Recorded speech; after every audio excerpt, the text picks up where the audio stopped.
લક્ષ્મીજીને પ્રસન્ન કરી ધન મેળવવું હોય તો મંદિરમાં મૂક્યા હો આ વસ્તુ, તો એ વસ્તુ છે ઝાડુ, સાવરણી. આમ તો ખૂબ જ સામાન્ય વસ્તુ છે, પરંતુ શાસ્ત્રોમાં તેનો સીધો સંબંધ મહાલક્ષ્મીની કૃપા સાથે બતાવાયો છે.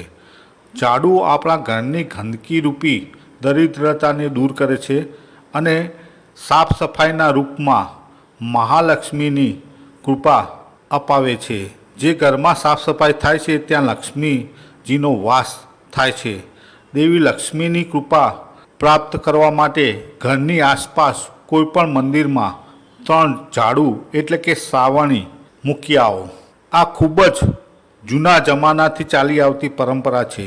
જૂના સમયમાં લોકો મોટા ભાગે મંદિરમાં ઝાડુ એટલે કે સાવરણીનું દાન કરતા હતા. ઝાડુ મૂકતી વખતે કેટલીક બાબતો ધ્યાનમાં રાખવી જોઈએ. મંદિરમાં ઝાડુ સવારે બ્રહ્મ મુહૂર્ત હોય ત્યારે મૂકવું જોઈએ. આ કામ કોઈને પણ જણાવ્યા સિવાય વિશેષ દિવસે, જેમ કે કોઈ તહેવાર, જ્યોતિષના શુભ યોગ કે શુક્રવારે કરવું જોઈએ. આ કામને કોઈપણને જણાવ્યા સિવાય ગુપ્ત રૂપમાં કરવું જોઈએ. શાસ્ત્રોમાં ગુપ્તદાનનું વિશેષ મહત્ત્વ બતાવવામાં આવ્યું છે.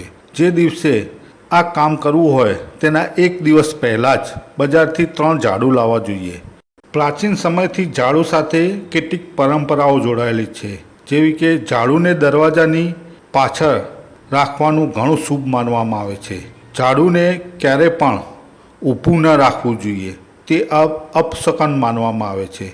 આજે પણ મોટાભાગના વડીલો ઝાડુને પગ લાગી જાય તો ક્ષમા યાચના કરે છે અને તેને પ્રણામ પણ કરે છે. આમ ઝાડુ સાથે ખૂબ જ પ્રાચીન પરંપરાઓ જોડાયેલી છે.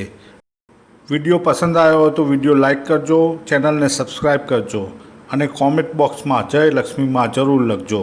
જય લક્ષ્મીમાં.